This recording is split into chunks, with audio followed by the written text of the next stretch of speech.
Welcome to this webinar called Using Rote to Teach Reading. I am Samantha Coates and I will be your host for the next 75 minutes or so, and I think we're going to have a great time together this morning. I thought I would start off by telling you a little bit about my pianistic background because it's very relevant to everything that we're going to discuss today, and it's very relevant to how I teach today. So I started piano when I was 5 years old, and then when I was 6 years old, my mum took my piano lessons away from me because I was not practicing. Now we all know that 6-year-olds don't go and practice willingly on their own, but my mum didn't know that, and I was starting school and she decided, no more piano lessons. Well, my lovely, gorgeous Russian piano teacher was simply mortified, but there was nothing she could do. When I was about 6.5 or 7, apparently I went to the piano on my own and just did a bit of tinkling, and Mum said, "Would you like your piano lessons back, Samantha?" And I said, "Oh, yes, please." Well, thank goodness I said yes, because otherwise I would not be here today. And somehow from then on, I was quite a diligent little practicer, and I had a very traditional piano upbringing. Raise your hand if you also had a traditional piano upbringing. Right, I only played classical music. I went through all my exam grades. We're very orientated around exams here in Australia. I did all my grades, I did all my diplomas. I only played classical music and did all my scales and arpeggios. I went to a music high school, and then eventually I did a Bachelor of Music majoring in piano performance at Sydney Conservatorium. So all this time, I had not set out to become a piano teacher. I set out to become a concert pianist. But of course, when that did not happen, I had to find a way to pay the bills, and so I started teaching. Raise your hand if that was the same for you. Perhaps you didn't originally set out to be a piano teacher. Well, even though I didn't set out to, I can honestly tell you this is my absolute passion. I am doing what I love. I am so glad that I am teaching piano, and all things pedagogy are the things that I'm really, really passionate about. So apart from being a piano teacher, I'm also a publisher. And it's actually exactly 25 years this month since I first published this book, How to Blitz Grade 1 Theory. So it is Blitz Books' 25th birthday this month. A few years after the Grade 1 Theory came along, the beginner book. So that was like a prequel. And then in 2008, I wrote, together with my colleague Michelle Matter, the set of sight reading books. So I'm very, very passionate about how sight reading is taught. I'm very passionate about music literacy in general. But I never had done any rote teaching. And I always thought that rote was bad. It was cheating. It was showing students. That was not good for their literacy. And so it wasn't until I had a bit of an epiphany about the benefits of rote teaching, and that was in 2017, that led me to compose a repertoire series that taught sight reading through rote teaching. So that's what I'm going to demonstrate to you today. The series of repertoire pieces that I've written that actually fast tracks sight reading but uses rote. And my goal for today is that you will come away armed with strategies for getting your most reluctant students sight reading, even your students who just do not want to engage with the score at all and are really scared of sight reading. I'm hoping that today you will come away with materials and resources to help that situation. Now let's start off by defining exactly what I mean by rote teaching. Because in general, when we think of rote learning, we think of mindless repetition. So for example, we all learned our times tables by rote. 3 3s are 9, 3 4s are 12, etc., etc. It's mindless repetition over and over until it just becomes automatic.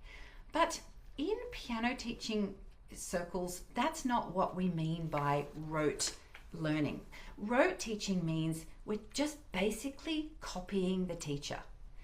Imitation. And so for example, chopsticks. No students read that piece.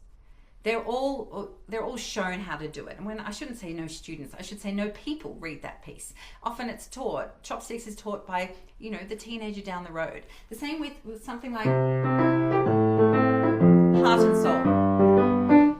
That's usually not read off a page. Usually someone has been shown how to do that. Also this thing, I don't even know what this thing is called.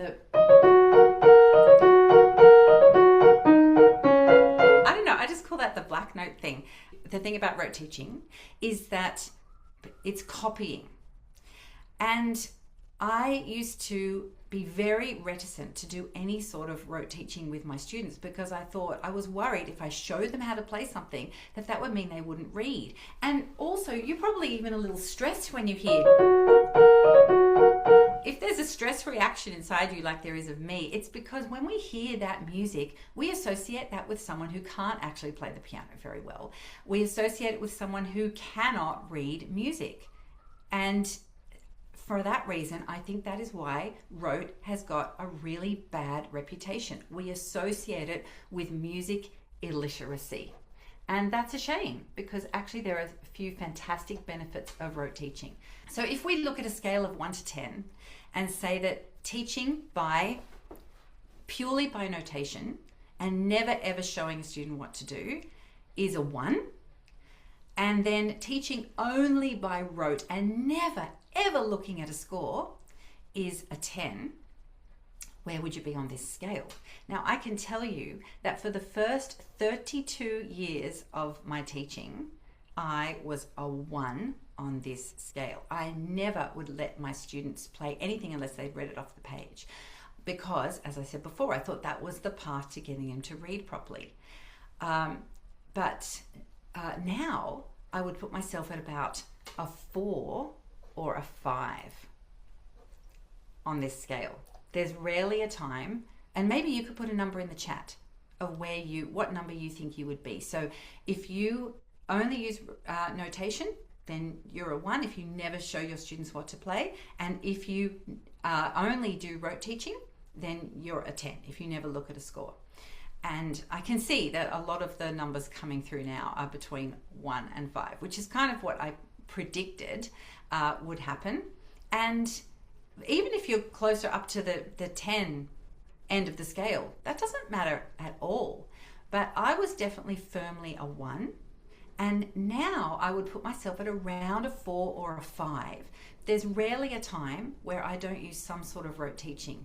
Even when I'm teaching standard repertoire, I have discovered that just because I show my students how to play something, that does not necessarily mean that they will not read it.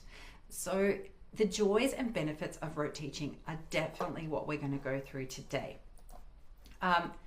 Now, it used to be that because I was a 1, my beginner students would never, ever, ever get a piece like this. Never.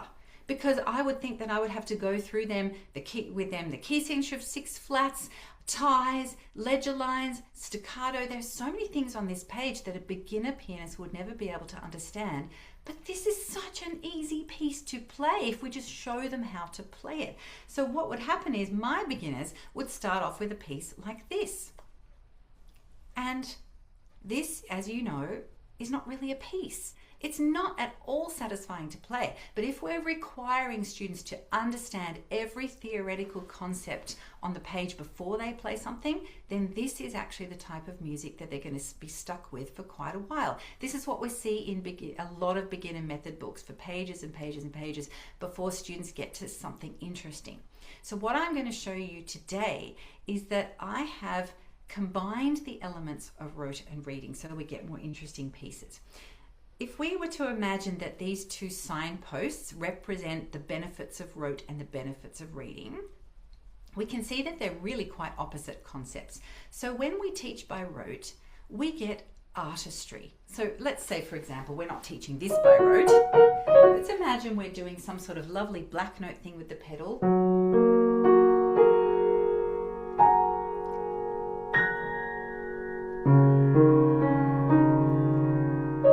Something like this.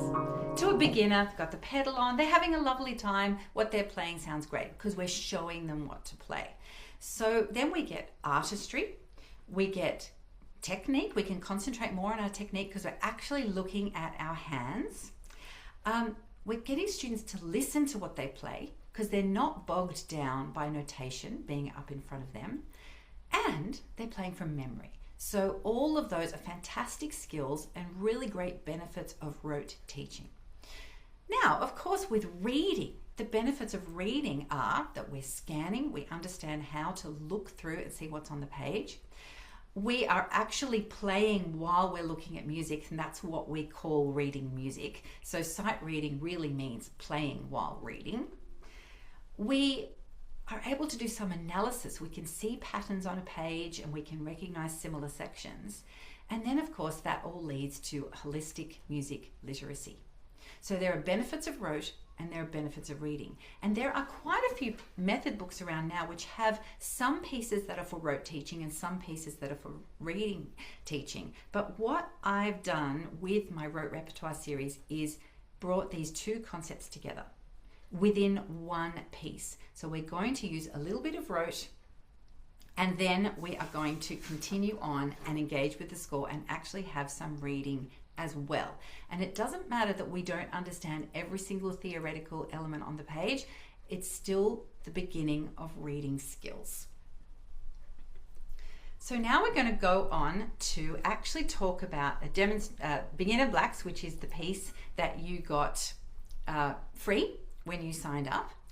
And this is the piece that I showed you just before that I would never have given my beginners until I discovered the benefits of rote teaching. So what I would like you to do now is pretend that you haven't even looked at that piece at all.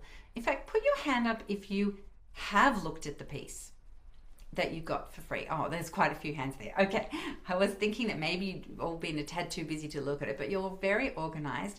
Maybe a couple of you have even tried teaching it already. But I would like you to forget all about it, and I'm going to just show you how I would teach this by rote to my students, and so you can all play along. All that's required to start off with this, and we're not having any music in front of us, is to recognize where the 3 black notes are. So I would show my students that I want them to start up here on this group of 3, and we're just going to start at the very top one, and I would get them to play this all using the same finger. So this is for a beginner. This would be someone in their first 6 months of learning. So I would get them to play, and I would actually sing along and sing, going down, down, down, and get them to copy that. Going down, down, down. And then I would say, well, now we're going to go the other way. Going up, up, up. And I get them to copy that. And then I get them to copy going down again. And then I showed them to jump down into the middle of the 2 black notes and play 2 blacks, and then I will do the ending. So then I do it with them as a duet. So I'm now going to play the 5th in the bass part, and we do it as a duet. So I'm playing the left hand and they're playing the right hand, and we sing along. Going down, down, down. Now we go the other way. Going up, up, up. Go down again. Going down, down, down. Now we jump into the middle. 2 blacks. And then eventually when they're doing left hand, it's just thumb, pinky. And we get them to copy exactly with a very short note at the end. So that takes a few minutes in the lesson, and then I show them where to put their left hand and they can play it hands together, and there's absolutely no music being shown. They can then play Beginner Blacks hands together reasonably well in that lesson, and that's what I send them home to practice. And I also give them a little video to follow up. Now, the whole point of this is that they've learned this by rote. It's in their ears, it's in their fingers, and they have not seen the music yet. So when they come back the next week and they can play it fairly efficiently, that is when I show them the music and I say to them, this is what you just played. And here it is. So even though students won't be able to understand all of the elements on the page, when we play it again and when I'm pointing for them, they can see that the shape of the notes are going down first, and then they're going up, and then they're going down again. and they can see that the left hand on the bottom is doing the same thing, and they can feel that their left hand is doing the same thing. And so they can understand bits and pieces of what's going on the page. So that's level 1. But now, once we've done all that, the point is to go to level 2. And level 2 is new material that I'm about to show you, because your freebie was only level 1 of this piece, but there is a level 2 and a level 3. So I'm now going to demonstrate to you exactly how I would teach levels 2 and 3. And I'm going to do it by showing you a video, because this video really encapsulates the whole style, and you'll be able to see the actual music very, very clearly, and you'll be able to see the differences in the score. This video was done a while ago. I filmed it during COVID when I was supposed to do a presentation for MTNA in the States, but the whole conference got cancelled because of COVID, and I put together a video demonstration. Now, I couldn't get a student to come over and be my student for the teaching demonstration, so my husband agreed to do it. Now, he played the piano for a little while in his youth, but he's not a piano player at all, and he was a great sport, and he actually agreed to play the part of 7-year-old Isabella. So here is me teaching 7-year-old Isabella, aka my husband, how to play beginner blacks. Take a seat, Isabella. All right. It's so lovely to have you here during this time of self-isolation. Now, you've been playing beginner blacks at home all week, haven't you, Isabella? Yes, excellent. And now look, here is the music. This is what you've been playing. And so you can play your piece again now, and this time you might like to look at the music. So remember, you start up here and down here.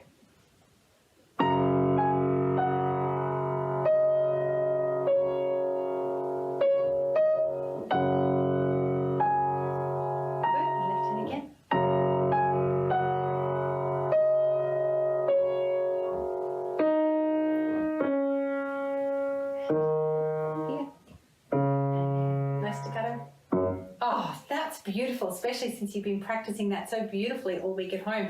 Okay, here is level 2. Do you notice a difference?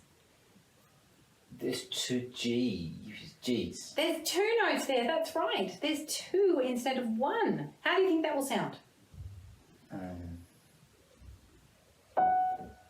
Exactly. Okay, so let's pretend I've already gone through all the differences with Isabella. We're going to fast forward this a little bit. Okay, Isabella, now you can play all of level 2.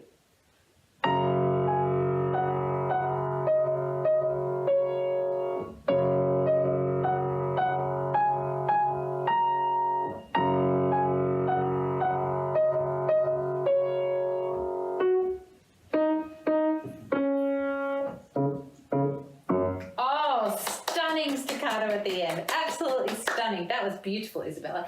Now, imagine that another week has gone by. Perhaps Isabella would like to practice that at home for a week. That's fine. Or we might be able to go straight onto level 3 in the same lesson. We can go on in the same lesson, Isabella? Oh, excellent. Thank you. Okay. What differences do you see now? There's 2 together with a line underneath. That's right. How would you clap this rhythm in the first bar? You know that because you've been doing your sight reading for beginners. Can you clap that? Oh my gosh, that's so good. So how will that sound when you play it?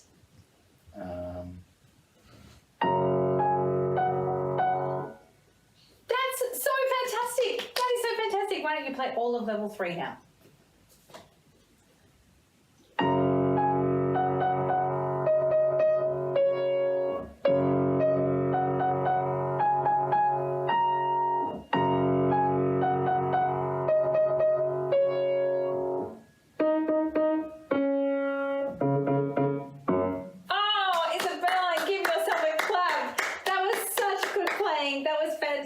Normally we'd high five, but no touching, you know.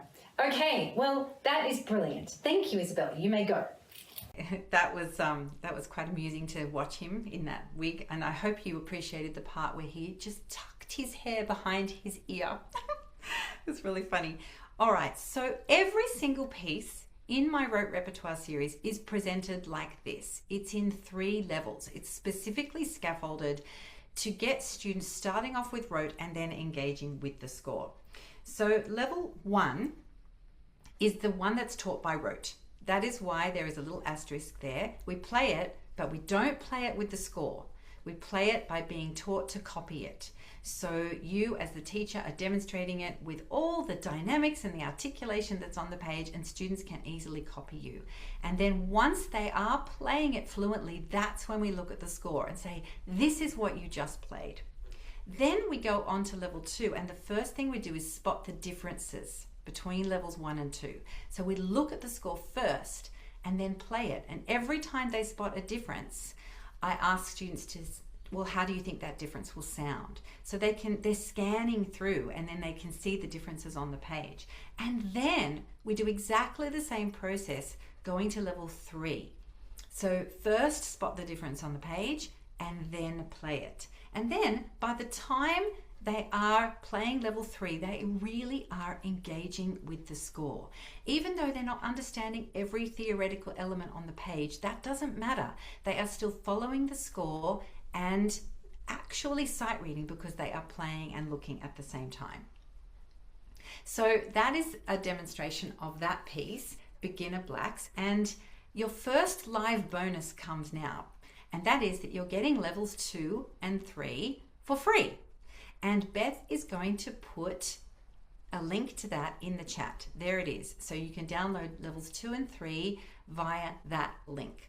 And Beth will put that link in again at the end, just in case you miss it in the chat now.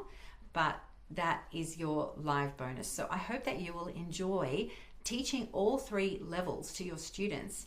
And it's the very specific process of how it's done that actually gets them sight reading. Beginner Blacks was a 1-hat piece. And so I have categorized all my pieces by hats. 1 hat is for 0 to 6 months of learning. So any of the pieces on my site that have a 1-hat categorization means that it's appropriate for students that have pretty much just started piano. Then a 2-hat piece is for 6 to 12 months, a 3-hat piece, 12 to 18, and 4-hat piece, 18 to 24 months.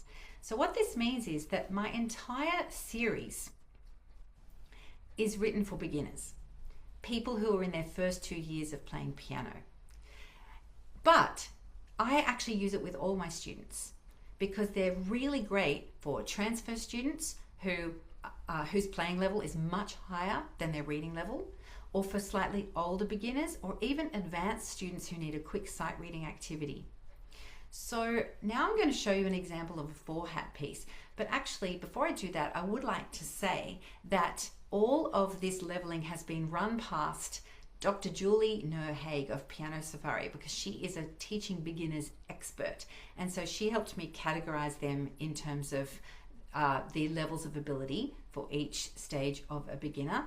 And all students are different, so you can really use any of the pieces for any of your students, but it just gives you an indication of the rough level of difficulty of the pieces.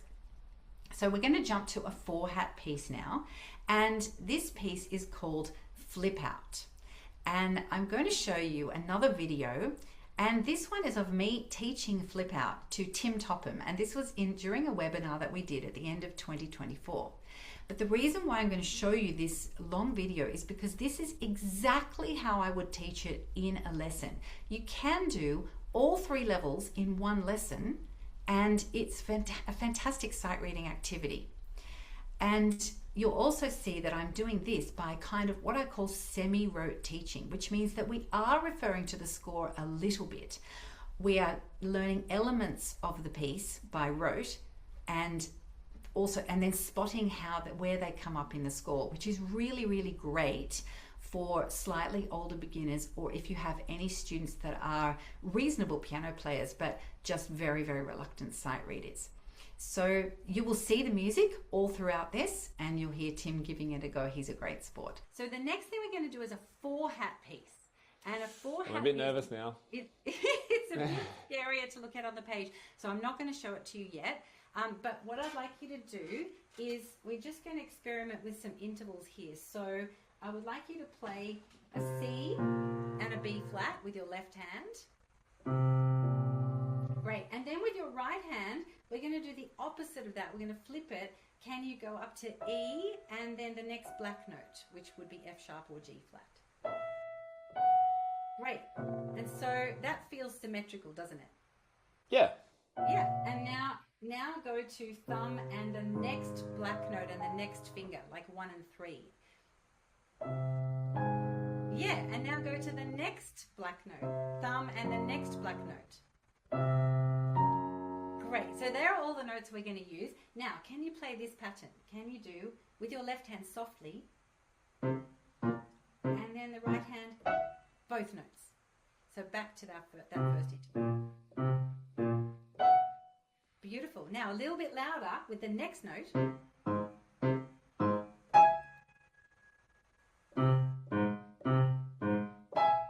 Excellent. Now what do you think is going to come next?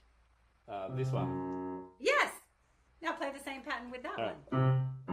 And a bit louder. Yes. Beautiful. And now the next bit's really fun. I'm just going to show you how to do this. So with the right hand, we're going to play a sixth and then come down the 3 black notes. Like that. Excellent. And then you'll get this straight away, but it takes a little bit of rehearsing with students. I want you to do the same thing with your left hand and then go over the top. Oh.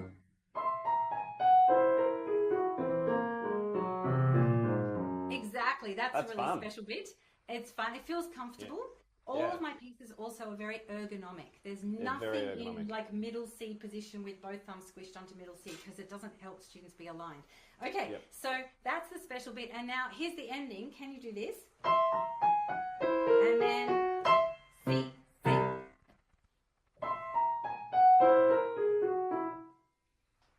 Yeah, excellent. Okay, yeah, you've got all the elements. That's fine. So now, because, you know, if you've been learning for a couple of years, I'm going to show you the music now, and I'm going to show you all the elements on the page, and then I think that you'll just be able to sight read this. So see how you already played the first pattern, which is going 1, 2, 1, 2, and then 1 and 2 at the top. Mm-hmm. And then you can see the next bit is going 1, 3, 1, 3. And then you can see in bars 7 and 8, there's that special bit that we rehearsed. So you'll be fine doing that. It looks really scary on the page. Yeah. But you've played it. And then in the second half, can you see how the rhythm changes a little bit? So, cha-cha-cha. Okay? And then, and I think you can see all of that. So you've been reading music for 2 or 3 years now. I like to do all these. I like to do this with my intermediate students as well as a very quick sight reading exercise. But Tim, I think you could play Flip Out Level 1 for us. All right, let's go.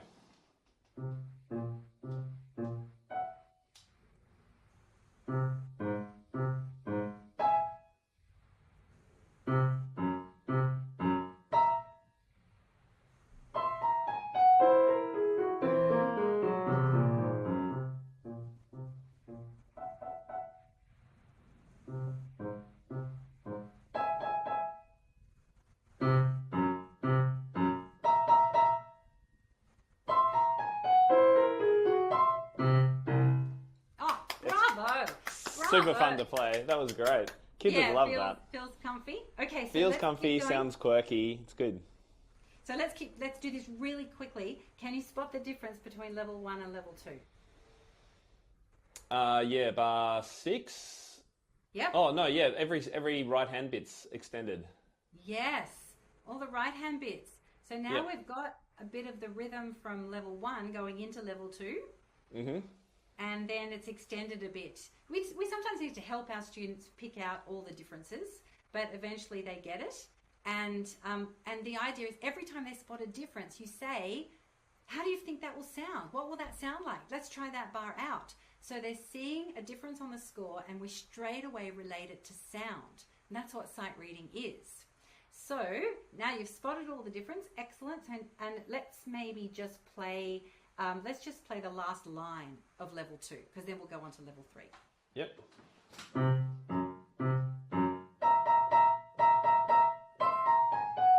Oops. Yes. Also a bit mean to make you play like this. Yeah. And it's it's like 2 meters away. Yeah, it's a bit hard. You're doing incredibly well. I'm very impressed. Thank Thank you, Okay, Samantha. so now let's have a look at comparing level 2 and level 3. Now it's starting to look very complicated on the page, but you're just spotting the difference here. So you're not scared. Well, we've got some extra, the crotchets in the right hand, so the bars are a bit fuller. Yes. And it drops down in the second half as well, the right hand. Yes, exactly. Yep. So in that last bit, we drop down. We're dropping an octave now. We're doing some octave jumps in the second half of the piece, and then the ending's a little bit different too, because we're in a different register. Oh, we're an octave lower.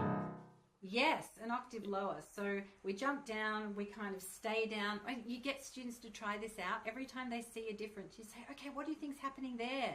And you try out that little difference. So they're really, really engaging with the score. So now you're going to play us level 3, and you're literally sight reading it, because you need to be spotting all those differences. But if I had just given you this straight off and said, sight read this for me, probably you would have had a flip out, literally. So, yeah, absolutely. Okay, so and in the digital packs, like all of these pieces come in digital packs with studio licensed material and a teacher guide and teaching videos and audio tracks, but a lot of them also have backing tracks. And I sent you the backing track for this one, Tim. Oh, this is okay. Yep, let me get it up. This is it. And so if you could put the backing track on and then play along with it, okay, that would be fun. All right.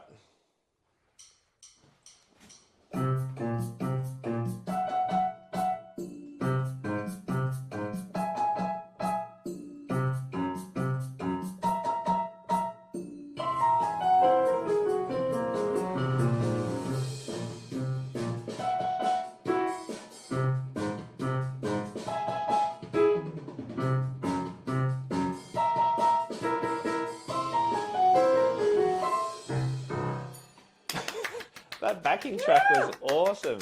But that was me teaching Tim all 3 levels in the same lesson. And I've done this so many times as a sight reading activity, and it's very compacted one in a lesson with an intermediate or advanced student. It's a really fantastic way to get them engaging with a score. So that piece, Flip Out, is contained in the mirror image bundle on the Rote Repertoire site, and that's a set of 6 pieces that are all set up as mirror image. So Flip Out was very, like, the hands were set up identically, a second, a third, a fourth, and all of my pieces are very ergonomic and aligned so that the hands are away from the middle C position. There are no pieces written with both thumbs squished onto middle C, because that's actually very bad for our technique, because we get what's called ulnar deviation in our wrists. So all the pieces are aligned, and mirror image pieces are actually fantastic for the brain. There's another one in this pack called Quite Contrary.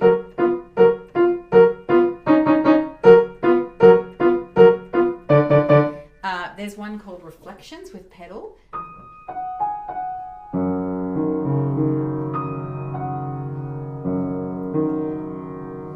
Because the hands are copying each other, it's so easy to play, but they also are really fun. They feel good. So I'll show you a little bit more of the mirror image bundle later, but there are so many different bundles on the site. Beginner Blacks is contained in the Black Note bundle, and there are lots and lots of themed bundles, which I will show you later on. So now it is time to show you another piece, and this time I'm not actually going to show you a video demonstration. I would love to have somebody volunteer. Now, the thing is that it's very important that a few conditions are met here with the volunteers. So what I would love, before you raise your hand to volunteer, first of all, it's a very short piece and it's way simpler than Flip Out. It's only an 8-bar piece, and it's a 2-hat piece, which means that it's suitable for people in their second 6 months of learning. Now, ideally, I would love someone to volunteer who has hopefully never taught Rote Repertoire before, or at least not any of my pieces, or at least not many. Someone who has, say, at least 10 to 15 students, at least 5 of whom are reluctant sight readers. And of course, you'll need to be near a piano so we can hear you, and you'll need original sound on. You'll need to be at a piano. Now, I know that's a lot of conditions, but is there anyone who meets all of them? I was very lucky to have someone who did fit all those conditions, and her name was Miriam. But unfortunately, when she came on screen, we couldn't get her microphone to work. So then we got a different volunteer named Ali, and we unfortunately had a little sound issue during Ali's volunteering. We've captioned it so that you can understand it, but there's about 30 or 40 seconds where we couldn't get rid of the echo cancellation. So hope you'll bear with us through that part of the video. Who would like to volunteer to be my student for teaching Not Murky? Is there anyone who has raised their hand? Hello, Ali.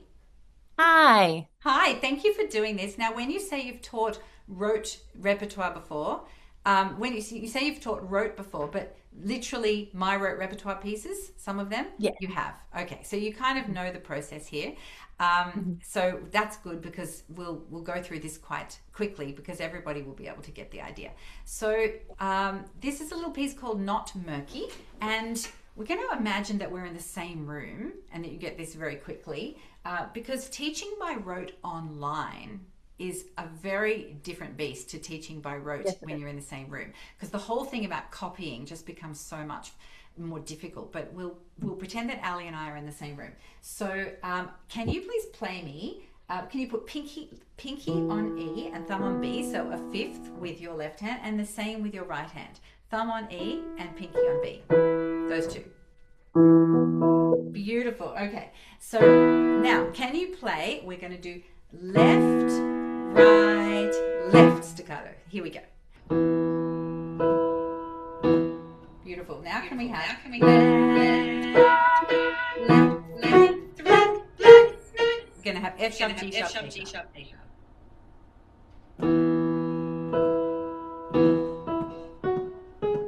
Okay, great. Now you did F sharp, G sharp, but actually don't play the E. Just do three black notes. F sharp, G sharp, D sharp. Left, black.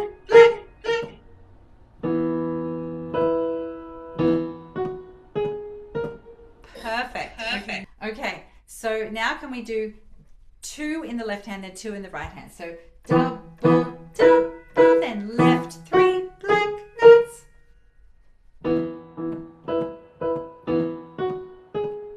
Wonderful. Now we'll go back to our long ones. Left, right, left, three black notes. Excellent. And then the last one, we're going to go right, left, right, and then left jumps down an octave.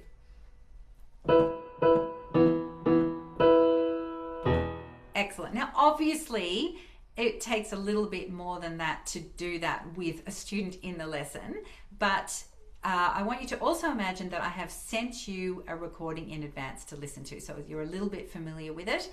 And so now you can play all of that, and imagine that you've been practicing that whole thing all week, or that you just picked it up very, very quickly in the lesson. And then, so now I'm going to show you the music, because this is what you just played.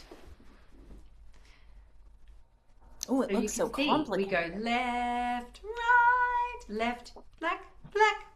They're your three black notes with the sharps. And then we have the doubles, and it's up to you how much you want to actually go through any theoretical explanations at this point. But the best thing is that now you can play it again, Ali, and this time can you play it looking at the music and show us how it sounds again.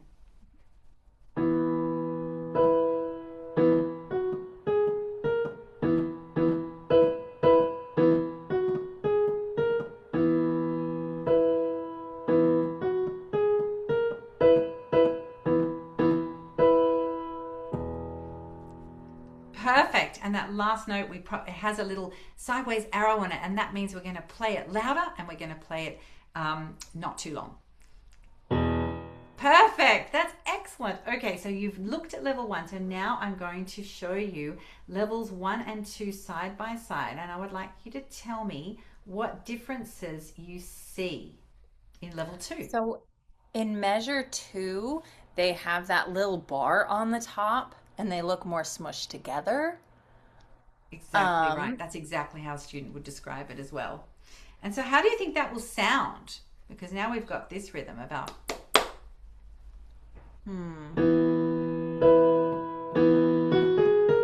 Exactly. Okay, beautiful. Do you see that happening anywhere else? Then in measure 4, and then is that higher in measure 6 because it's more up on the page? Yes. So what's happening, in fact, in measures 5 and 6, what do you notice about everything? And 7? Everything's up. Everything's higher. That's right. And what I love to say to my students is when things are suddenly higher on the page, it's a pretty good guess that it's jumping up just to the next set of the same notes. It's jumping up an octave. Because as sight readers, we often do take educated guesses. And especially when things go on to ledger lines. So yeah, you're just going to go up and you're going to play the same thing an octave higher. And then what do you notice about the last 2 measures in general?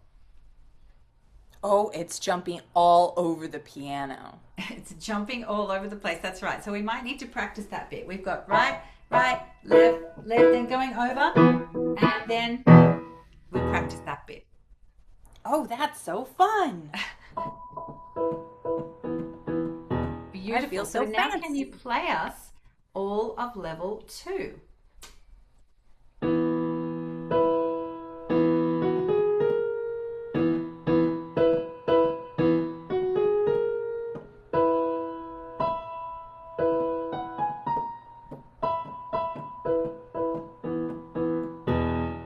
Oh, you did that so beautifully. That was fantastic. So now that might have been in the same lesson, or we might wait another week to do this. So you might go home and spend the next week just having fun and practicing level 2 before we go on to level 3.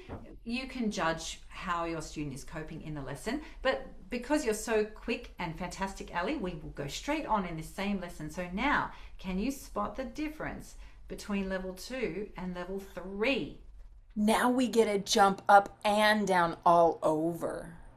Yes, there's a lot going on. There's no saying which difference the students will spot first. Often their eyes will jump to the end. It doesn't really matter. Whichever difference they spot, that's your cue to say, how do you think that will sound? So what's happening in the first measure? How will that sound?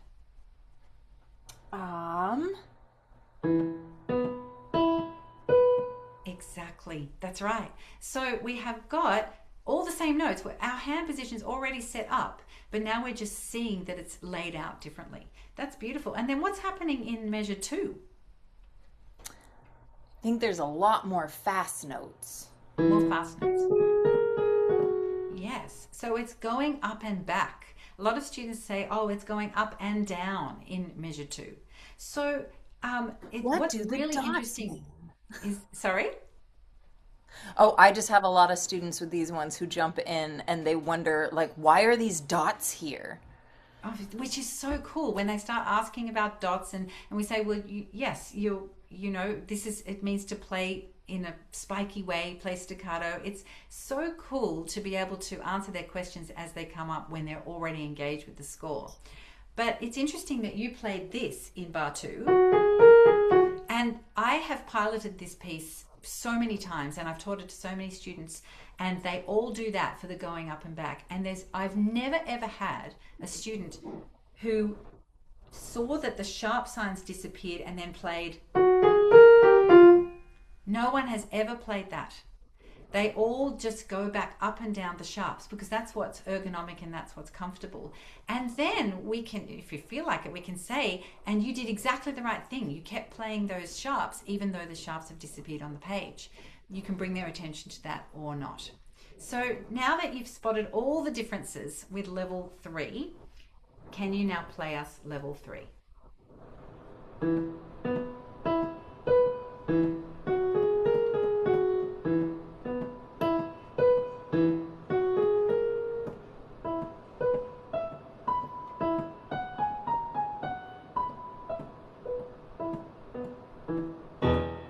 Bravo, Ali. That was amazing. That was fantastic. Now, if I had given you that to sight read first and said, okay, if I put that music in front of you and I said, let's learn this piece, and if you were a little bit scared of sight reading, it looks a bit scary. Would you agree? Yeah. But does it look scary once you've been through the process of levels 1 and 2 first? Nah, everything's just broken down more. So you've already played this. Yes. Yeah, that's the thing. Your hands are already set up in that position. You've already played it, so it's not scary to just basically do a variation of it. Thank you so much, Ali. Imagine that I'm throwing chocolate at you. Thank Delicious. you. Thank you for being a brilliant volunteer. Okay, so that process is a very important one to go through, and that's how all the pieces in the series get taught. It starts with a little bit of rote, and level 1 is either completely taught by rote, or it's taught by semi-rote with a little bit of reading. Then we spot the difference for level 2, and then we spot the difference again for level 3. So now someone has asked a very, very relevant question. How do you handle the students who ask so many questions? I think that I love that question because I do have some students like that. And what I tend to do is just make notes. I say, okay, so you want to know about this? You want to know about this? Okay, great. I promise I will answer them, just not right now. And I make sure that they feel heard and that we make a time that I'm going to answer their questions later on. So we just table it. But what I wanted to show you is the videos, the reminder videos that I've played, because Ali did such a fantastic job, of course, of learning that by rote all in one go. But even when a student does play something beautifully by rote in the lesson, they go home and then the next day they have a swimming lesson, and the next day they have taekwondo, and the next day they have gymnastics, and the next day they have ballet. And by the time they go and practice piano again, 5 days have gone by and they've completely forgotten this thing that you taught them by rote. So if you're not there to show it to them again, how on earth are they going to remember something that they learned by rote? So this is where it's very, very important that they have a reminder, access to a reminder video. And all they have to do is go to the Rote Repertoire YouTube channel. So I'll just show this to you now. It's called Blitzbooks Rote Repertoire. They can subscribe and it's got all of the level 1 videos on here. They can just search, put in the search bar here, Not Murky, and press enter, and then here we go. There's Not Murky at the front there. Then they press on this and here's the performance. Now, as you can see, I've got 2 camera angles set up for each of these videos. They have the overhead view and they have the sideways view. They've already played it, and they can even slow the YouTube videos down. They can play it on 0.75 speed or 0.5 speed if they really, really need a slow reminder. But having these are a very important part of learning. And actually, something else that I do is I send them the link to these videos before I teach the piece in the lesson. So if I know I'm going to do Not Murky with them next Tuesday, then this Tuesday I use the learning management system called Vivid, or you can just send a link through email. I ask them to listen and watch Not Murky at least 3 times. I don't want them to play it. I don't want them to try to copy the video or learn it by themselves. I just want them to listen to it 3 times. Or you could even just send them the audio file. But getting access, the parents can log into the YouTube channel and they can have a listen. And that's part of their practice. Because then when they come to the lesson, it's already in their ears and it's so much quicker to teach them the piece by rote. That is what can sometimes take up a little bit too much time in the lesson, just getting them familiar with the piece and getting them to try and remember. So listening at home is a very, very important part of it. I want to talk to you about my absolute favorite part of this whole series, and that is the level 4 concept. So once students have played levels 1, 2, and 3, they've essentially played 3 variations of the piece. And then I ask them to make up a level 4. Now, Beth's going to show you a 90-second video of me doing this with Tim, and it's very effective because I actually explain the level 4 concept to him before we start, and then he gives it a go of making up his own version. So here is Tim doing level 4. Now I'm going to put you on the spot even more, because there's one final thing I love to do with this series, and that is I say to students, okay, well, since you've just done levels 1, 2, and 3, how about you make up your own level 4? You've seen all the differences. You can do whatever you want with it. Just make some more changes. Do whatever you like. So I'm going to put you on the spot, Tim. Right, right, okay. All right, I can do that. Not with the backing track. You don't have to do it with the backing track. No, back. Okay, all right. You can just do whatever you like. Ooh, all right, cool.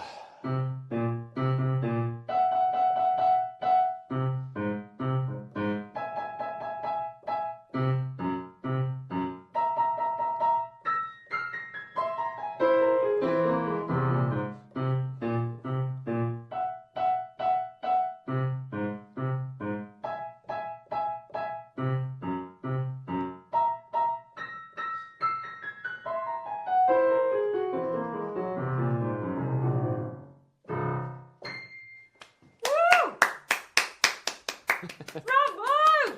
Bravo!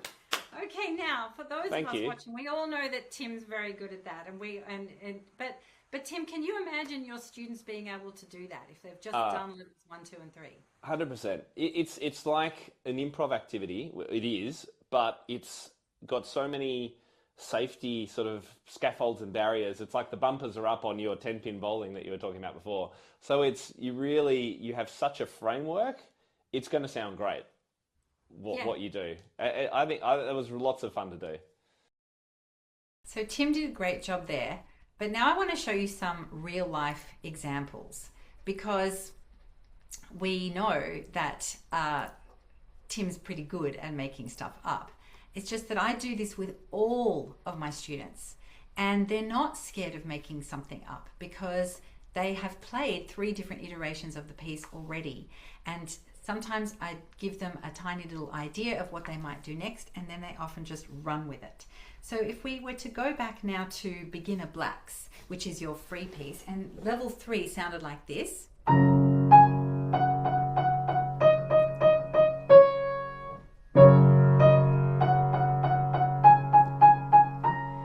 Which was essentially a rhythmic variation from levels 2 and 1. This is Ella's version of Beginner Blacks. I'm Ella, and this is level 4 Beginner Blacks.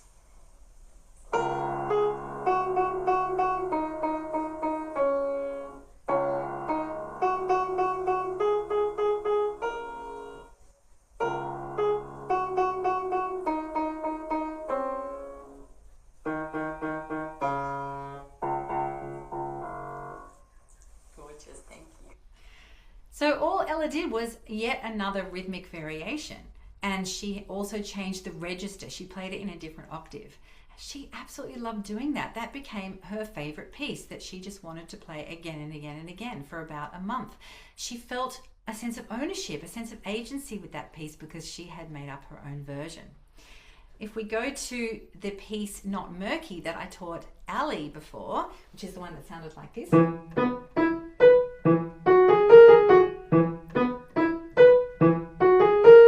Here's Clara's version, and she decided to add pedal and change the title. Hi, my name is Clara, and this is Not Murky level 4, which is called Murky.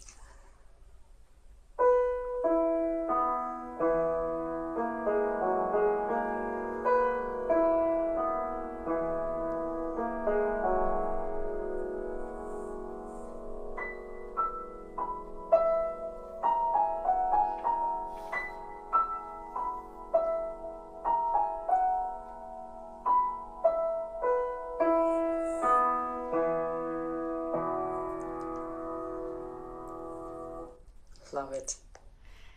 So Clara also changed the direction of the fifth. So instead of having, she added pedal and we got, and she changed the tempo, she changed the register, she experimented all over the place. It really was her own composition, just inspired by what I had written.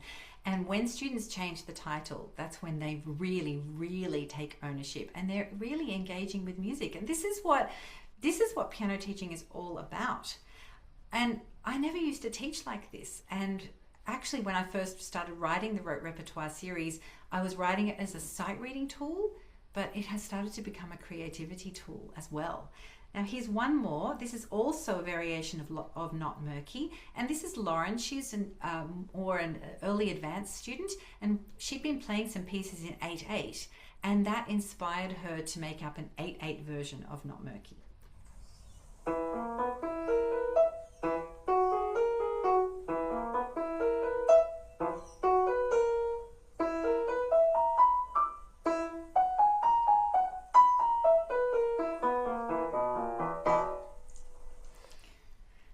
So we started with a bit of rote, we end up with sight reading, and then we're moving on to creativity. So levels 1 to 3 give students the tools for that creativity, and they feel safe within this framework. And like many of you, because you all raised your hands at the beginning saying, yes, I had a traditional piano upbringing, I was not asked to do anything like this when I was learning piano. And for the first 32 years, that's how I taught as well. I never improvised or composed myself, and so I never taught improvisation or composition. But this has become a really safe way to do that, and I find that students just are they're so much more enthusiastic, and they're engaging with the music so much more because of this concept. Now I've got students making up their own versions of anything they play. So I had one student playing Bergmüller's Arabesque, and his mum texted me saying, Eamon won't stop making up a level 4 of Arabesque, which is such a cute thing to say. So it's wonderful when they start making up their own music. Here are what I consider to be the top 5 benefits of why you should use Rote Repertoire. First of all, the pieces are incredibly easy to learn, and that's because they are highly patterned and repetitive so that we can learn them by rote. They improve sight reading because of the process of going through levels 1, 2, and 3. They are very ergonomic, which means it's good for students' techniques. They are relatable. They're all contemporary. I find that my students don't relate very much to classical music anymore. They prefer the soundscapes that they are hearing in video games and contemporary films. So all of the pieces have a contemporary sound to them. And the 5th reason is that they inspire creativity, which I have found to be a very important part of my teaching through the level 4 concept. So each digital pack contains a teacher guide going through a very detailed version of all the changes in the piece. They contain video teaching tutorials, and that's quite separate from the level 1 reminder videos that are on YouTube. They contain audio files so that you can send your student an audio file of level 1 or 2 or 3 or all 3 of them if you wish. They also contain screen sharing PDFs. So you might have noticed when I was teaching Ali Not Murky, I could show her level 2 side by side and then scroll down to show say levels 2 and 3 side by side, and then the next page would be just level 3. So in each digital pack you actually get a special PDF that you can use as a screen sharing PDF if you're doing a lot of online teaching.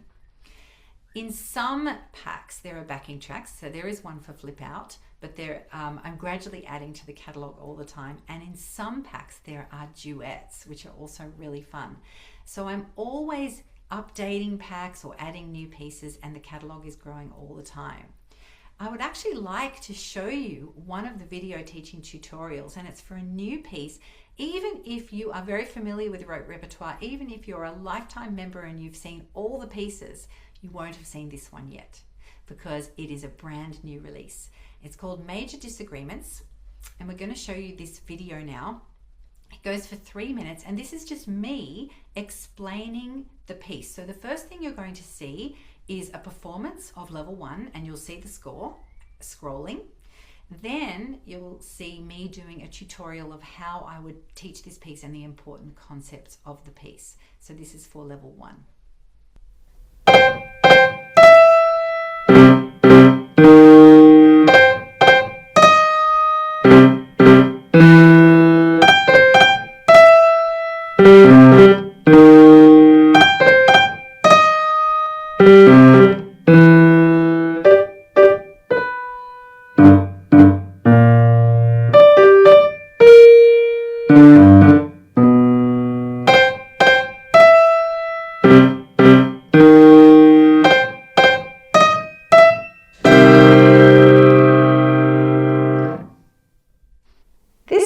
called major disagreements because the idea is that the right hand is starting with major and the left hand keeps wanting to go minor. And then as soon as the right hand changes its mind and goes minor to agree with the left hand decides to go major. So our hands are always disagreeing between major and minor, or major and minor.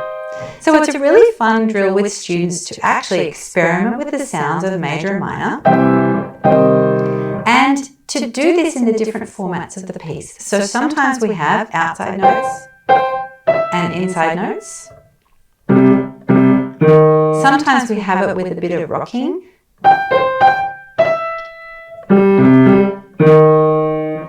And sometimes we will have it both hands together. That will happen later on in levels 2 and 3. This is actually a really fantastic piece to teach by semi-rote, which means that we are actually going to have the music in front of us for the whole time, and we're going to have it explain to us where our hands go. There is a shift in position in bar 9. We have to move down a fourth. Sometimes it's easier to explain to students to move down 3 notes, 1, 2, 3, but they're still going to have their hands in the same position. So we're moving to G major and G minor in that line, and it's much softer.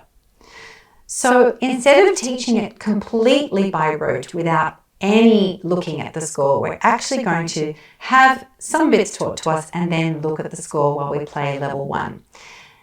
At the end, the idea is that the right hand and the left hand are disagreeing, and that's why the chord looks funny, because we can either decide to leave it completely blank, or have both major, or have both minor, or have them disagreeing, left hand major, right hand minor, or the other way around, right hand major, left hand minor.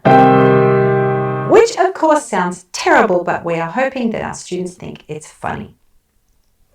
Once students have learned level 1, it's time for level 2. So that's a brand new piece that has gone into the catalogue at roterepertoire.com.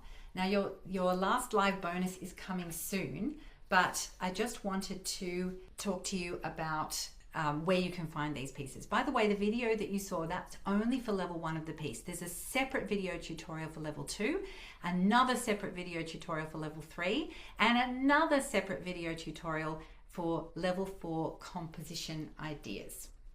So that is a brand new piece in the catalogue. Now I have 2 sites. I have blitzbooks.com and I have roterepertoire.com. All of my theory books and sight reading books and there are lots of free resources in theory and sight reading. They're on the blitzbooks.com site. From there you can get to roterepertoire.com, but it's here where we have all the pieces. And I just thought I would show you what the site actually looks like when we're going through it. This is the Rote Repertoire site, and the first thing I want to tell you is that all of the prices are in Australian dollars, which kind of means that if you are outside Australia, it's going to seem a lot cheaper. So if we go up here to explore pieces, then you will see that everything is in categories. It's in the 1 hat, 2 hat, 3 hat, and 4 hat piece categories, and there are over 30 pieces in each category on the site. So it's a very big catalogue. There are also bundles. There are pieces featuring duets, and there are some free packs. Or you can just scroll down and start looking through all of these pieces. But because there's so many, it helps to have a filter. You can filter by tag. You can say, oh, I really want pieces in 6/8. Oh, I really want black notes. Or what about, I really want pieces with pedal. Show me all the pieces that have pedal. So now this is showing you all the pieces that have pedal, and then you might think, okay, chimes. Now, if you want to have a look at it, then you can view and listen. Now, because I'm already logged in here, it's telling me to go to my resources, but you can actually view and listen anything on the site by just clicking on the piece, and it will take you to the level 3 version of the piece so that you can preview it. Because I'm logged in, it's showing me that I can go to my resources, and it will show me everything that I have purchased here. And but what I might also show you is the bundles in a new tab. So here are all my resources that I have purchased, and I can actually filter by tag in here as well. We'll come back to that, but I'm just going to show you what it looks like when you have a look at a bundle. So if we just click on a bundle, so I'll click on the mirror image one, and then you can see all the pieces that are actually in the bundle, and you can read a description about them, and you can actually click on any of these links and listen to the pieces in the bundle. And almost all of them have a link to a video of level 3. So you can preview before you buy. Now the bundles, the other thing on the site is this, you can go to how it works. If you have completely forgotten everything that we talked about in this webinar and you just want a bit of a refresher of how it all works, you can go to the How It Works page, and there are some quick start videos explaining exactly how to approach the series, the process, what is rote teaching, what is semi-rote teaching. There's also this page, the lifetime access page, which details what happens if you really want access to the entire catalog, and we will be coming back to that later. Now everything is studio licensed, which means that you can print unlimited copies for all of your students for all time. That's what a studio license means. You pay once. So the entire catalog is valued at $1,600 currently, and it's growing all the time, but that is discounted.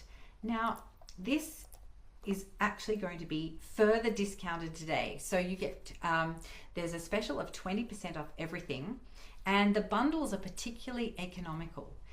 A further 20% off bundles means that the bundle itself comes down to 47 Australian dollars, which is only $7 per piece. And one piece is currently priced at $13.90.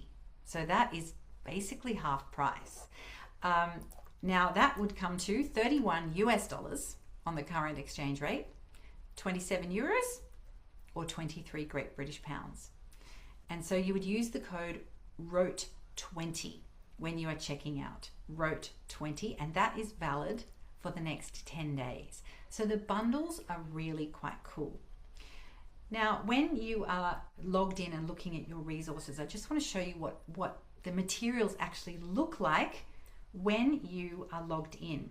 So it shows you all your pieces, and then if you want to filter by tag, then you can either scroll through and get to any piece that you want, or you can say, I think I'd like a specific piece. I think I want to teach a piece that has harmonics. Okay, show me all my pieces that I have in my collection that have harmonics.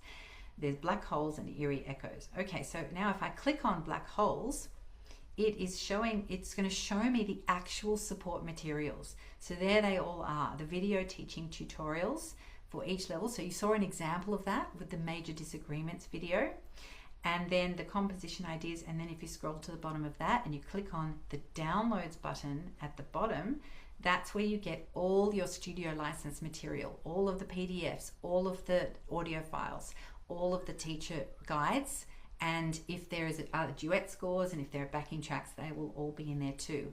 And you have a permanent license for all of those when you purchase a piece.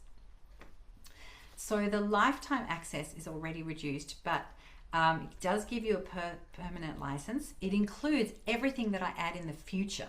So that's always updated. You pay once, but it keeps growing. And then with that 20% off, it actually comes down to 936 Australian dollars, which is around about 650 American dollars. Now, you need to use the code ROTE20 for that. And that's for 10 days only. I saw some fantastic questions being put up in the chat. Particularly Pat asked, what portion of the lesson does this go into? And I briefly answered that the rote repertoire piece is just like any other repertoire piece. It represents a portion of the lesson. This is not a method of teaching that takes up the entire lesson time. This is just another resource that you have in your studio. So were there any other questions, Beth, that came along that I didn't address? There were some excellent questions. I did have Pat's. Someone else wanted to know specifically, like, how much of the lesson would you use for this method? Yes, that's a good question. I would use no more than about 10 minutes. So if we're doing this as a piece, we're either doing just a single level of the piece in 1 week for the little ones, or we're going through all 3 levels very quickly as a sight reading and creativity exercise. And just like I did it with Tim, it really does work that fast, and it depends on the length of the piece as well with older students. And my advanced students love doing it because and they really have become more confident sight readers as a result. Jody asked, with Flip Out, would you encourage Tim to play from memory after reading level 3? Oh, that's a great question. Yes, I think playing from memory is a really, really important skill. And internalizing the changes orally is a really important skill. I tend to teach all of this by spotting the difference on the page.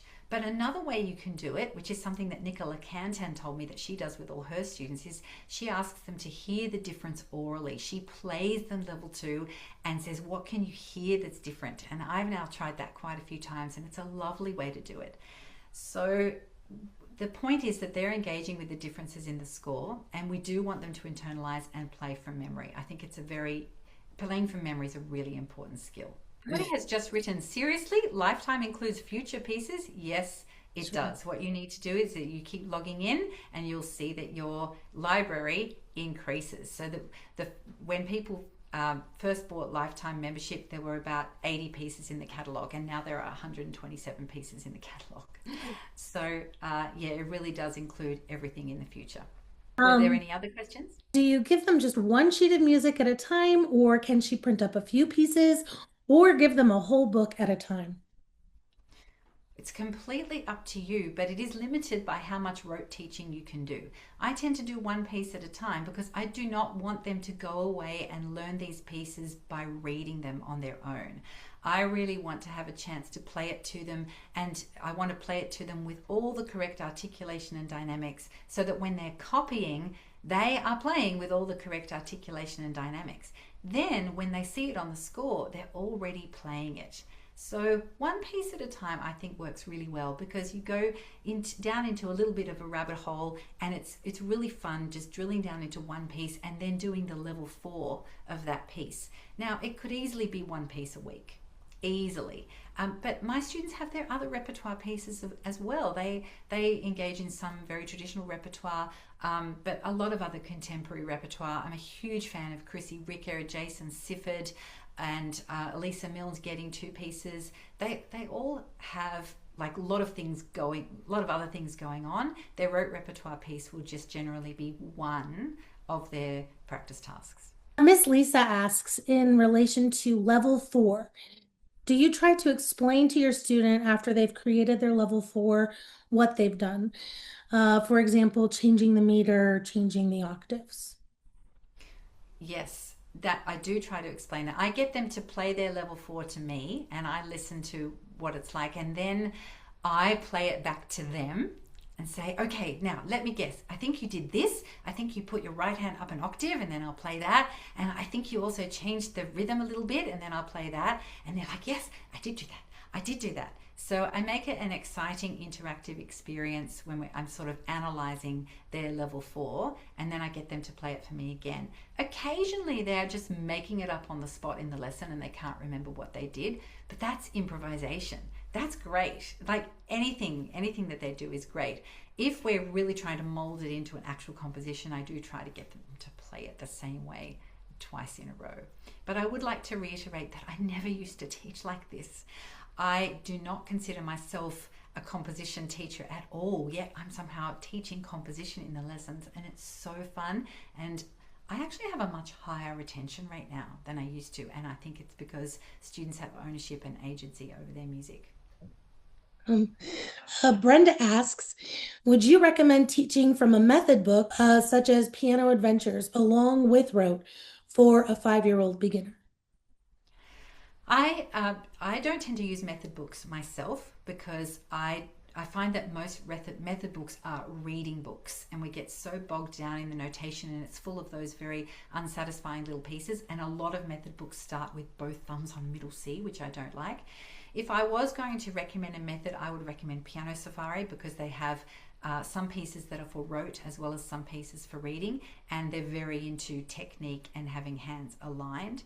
But yes, you definitely can use the rote repertoire pieces alongside a method book. It's just another resource.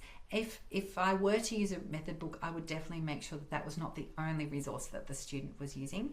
I tend to use the rote repertoire pieces alongside my sight reading for beginners book. So this is a traditional approach to sight reading, whereas the rote repertoire pieces is a more contemporary approach to sight reading and very different process. But whatever you choose is fine. I think it's a matter of having a certain amount of diversity in what the student has. Piggybacking off of that, Anna Marie wants to know more about Blitz books. Is there an old webinar she can watch for that? Yes, there are lots of webinars on blitzbooks.com, and in fact, there are some follow-up webinars from this one that you might like to watch. I did one about teaching students with dyslexia and how rote repertoire works very, very well for dyslexic and neurodivergent students. So you can go and watch that webinar on my site. And there is another one about how to really delve into creativity, and it really drills down into the level 4 concept. And then on the blitzbooks.com site, you will see all the resources there. You can see the entire series of theory books and sight reading books and games books and general knowledge books. And there's a lot there that you can look through. So that's blitzbooks.com. Lynette wants to know how she goes about ordering lifetime membership. I think we just do that through the website, correct? Yes. Okay. You just go to roterepertoire.com, roterepertoire.com, and you go to the lifetime access tab, and it's right there. Add to cart. That is what you do. And then don't forget your code. Miss Lisa wants to know if books can be shipped out of Australia. I have been able to find some of them on Sheet Music Plus for those in the States. And then last question, I promise. Carol wants to know, and you've already addressed this somewhat, but any last thoughts? How does she integrate this into her teaching without throwing the baby out with the bathwater? Well, yes. What baby to throw out with the bathwater? You integrate it into the lesson by just like popping it into the lesson, having a very specific time frame that you would allocate to teaching a little piece by rote, making sure the students have listened to it in advance, making sure that they are actually doing that listening at home is very, very important. Easing it in. So I'm not sure what Carol meant by throwing out the baby with bathwater, but maybe like throwing out all the way that you currently teach. You don't need to do that. It's simply a matter of incorporating a little bit of this into each lesson. I teach 45-minute lessons. I find that half an hour is way too short and an hour is actually a bit too long. So 45 minutes is the sweet spot, and I wouldn't spend more than about 8 minutes on any one lesson on this rote repertoire material. I think that you can get a lot done in 8 minutes. So thank you so much for all your questions. If you have further ones, you can email me at samantha@blitzbooks.com. I want to say thank you all so much for being here today. It's been such a delight being able to present to you. Thank you, Beth, for your incredibly skilled technical management. Thank you, Ali, for being my brave volunteer. Thank you, Miriam, for agreeing to volunteer, even though that didn't quite work out. I really hope that you have found this useful, and I hope that you have lots of strategies, and I would love to hear about your students' sight reading successes from now on. So thank you so much for this morning or this evening. I hope you enjoy the rest of your day or the rest of your night, and I'll see you at the next webinar. Bye.